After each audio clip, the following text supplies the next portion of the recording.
நம்ம துணையை மதிப்பதற்கான முக்கிய அம்சங்கள்.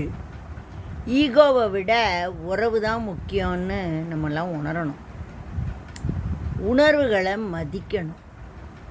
அவங்க மதிக்கிறாங்களோ இல்லையோ நம்ம மதிப்போமே இல்லையா? இக்கட்டான காலங்களில் நம்பிக்கையுடன் துணையை மதித்து பணத்தேவைகள் முழுமனதோடு பகிர்ந்து கொள்ளணும். நம்மளால் ஆனதை கவலைப்படாதீங்க, நான் இருக்கேன், உங்கள் உயிர் தான் முக்கியம் அப்படின்னு ஃபஸ்ட்டு சொல்லணும். மகிழ்ச்சியாக வைத்திருப்பதை முக்கிய நோக்கமாக கொள்ளணும். அல்டிமேட்டாக நமக்கு என்ன வேணும்? Happiness, success. அதுக்கு யார் விட்டு கொடுக்கணுமோ விட்டு கொடுக்கணும். தாழ்ந்த இடத்துல தாங்க தண்ணி நிற்கும். கெஞ்சினா மிஞ்சி, மிஞ்சினா கெஞ்சு. அவ்வளோதாங்க வாழ்க்கை.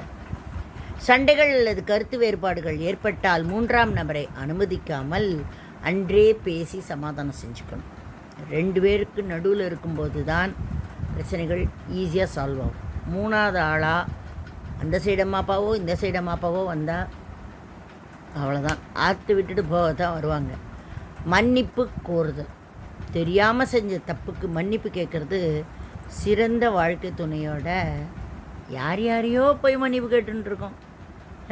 நம்ம தப்பு செஞ்சுருக்கு நம்ம மனசாட்சி சொல்லிடுதுன்னா போய் யார் காலையும் போய் டபால்னு விழுந்துருக்கோம். அது ஒரு பெரிய குணம் எனக்கு உண்டு.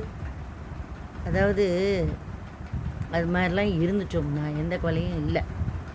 ஒரே பக்கத்தில் எழுத வேண்டிய உன் கவலைகளை ஒவ்வொரு நாளும் நினைத்து நினைத்து உன் வாழ்க்கை புத்தகம் முழுவதும் நிரப்பி விடாதே. ஒவ்வொரு கல்லாக சேகரித்து பாத்திரத்தை நிரப்பி தண்ணீரை பருகிய காக்கைக்கு தெரியும் அது பேராசை இல்லை, தாகம்னு. உங்கள் கோபத்தை தூண்டுபவர்கள் நிறைய பேர் யாருன்னு கேட்டேன்னா மிக பெரும் மனநோயாளிகள். அவங்கள சிரிச்சுண்டே கடந்து போயிடுங்க. அவன் வேலையை பார்க்கவே நேரம் இல்லை. அடுத்தவன் கோபத்தை தூண்டி நம்ம என்னப்பா பண்ண போகிறோம்?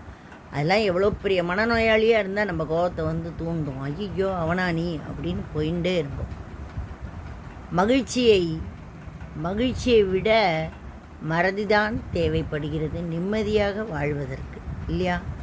அனைத்தையும் இழந்து அசிங்கப்பட்டு அவமானப்பட்ட ஒருவனால் மட்டுமே அசைக்க முடியாத சாம்ராஜ்யத்தை உருவாக்க முடியும், சாணக்கியன் மாதிரி. வேலைக்கு செல்லும் மனிதர்களுக்கு மற்ற கிழமையை காட்டிலும் சனிக்கிழமை இரவு சற்று இனிமையானது. உதிர்ந்த இலை மீண்டும் முளைக்கும். இறப்பும் கூட ஒரு ஆரம்பம். சூரியன் மறைந்தாலும் இருள் ஒருபோதும் நிலைக்காது. மனிதன் தரும் நம்பிக்கை வார்த்தைகளில் பிறக்கும் காற்றில் கரைந்து போகும். இயற்கை தரும் நம்பிக்கை மௌனத்தில் பிறந்து என்றும் நிலைத்து நிற்கும். வாழ்வதற்கு போட்டியும் பொறாமையும் தேவையே இல்லை என்பதை இந்த சில நாட்களும் இன்னும் சில நாட்களும் புரிய வைக்கும். அவ்வளோதான், இனி எல்லாம் முடிஞ்சிருச்சுன்னு நினைக்கிற நேரத்தில் ஒரு புதிய ஆரம்பத்தை வாழ்க்கை கொடுக்கும் பாருங்க. வாழ்க்கை எப்போவுமே அர்த்தம் நிறைந்த புதிர்தாங்க. புற அழகை தாண்டி ஒருவரை நேசிக்க கற்றுக்கொள்ளுங்கள். அழகு காணாமல் போனாலும் அன்பு போகாது. நல்லவற்றை கூட்டிக்கொள், தீயவற்றை கழித்துக்கொள். அறிவை பெருக்கிக்கொள், நேரத்தை வகுத்துக்கொள். வெற்றி தோல்வியை சமமாக எடுத்துக்கொள். வாழ்க்கை இனிமையா. தந்தை பணத்தை மகனுக்கு கொடுக்க யோசிப்பதை மருமகனிடம் யோசிப்பதில்லை. தாய் மகளுக்கு காட்டும் அன்பினை மருமகளிடம் காட்டுவதில்லை.